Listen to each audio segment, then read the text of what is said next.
কথা হচ্ছে বন্ধু, রমজান মাস তো চলে আসলো। 11 মাস শয়তানি জারমি ফাজলামি যাই করেছি, এই রমজান মাসটা সবাই নিয়ত কর যে 30টা রোজা রাখতে হবে, 30টা রোজাই করতে হবে।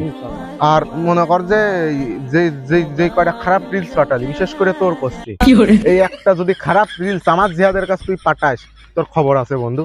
আর মনে কর যে তোর শরীর স্বাস্থ্য ভালো আছে, এই যে এইটির দিক চাইনে যাবে না, ও নষ্ট করে ক্রমের খালি। আর এই ক্রোম, টিকটক, ফেসবুক সব বাদ দিতে হবে। ইসলামিক মনে কর শরীয়ত অনুযায়ী রোজা রাখতে হবে, মনে কর যে সবকিছু ভালো কিছু করতে হবে। আর আমার কাছে যদি কোনো খারাপ রিলস পাঠাইছিস তোরা, বলবি না, আমি সব কিছু দেখি না জীবনে।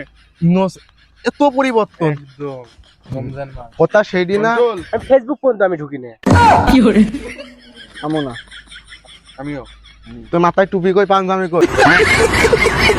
যাই হোক বন্ধু, সিরিয়াসলি করছি, এই রমজান মাসে 30টা রোজা রাখারই মনে করো আমরা নিয়ত করবো। আর কেউ কিন্তু খারাপ রিলস পাঠাবি না, খারাপ রিলস পাঠালে ওইটা একদম একদম দেখছি না।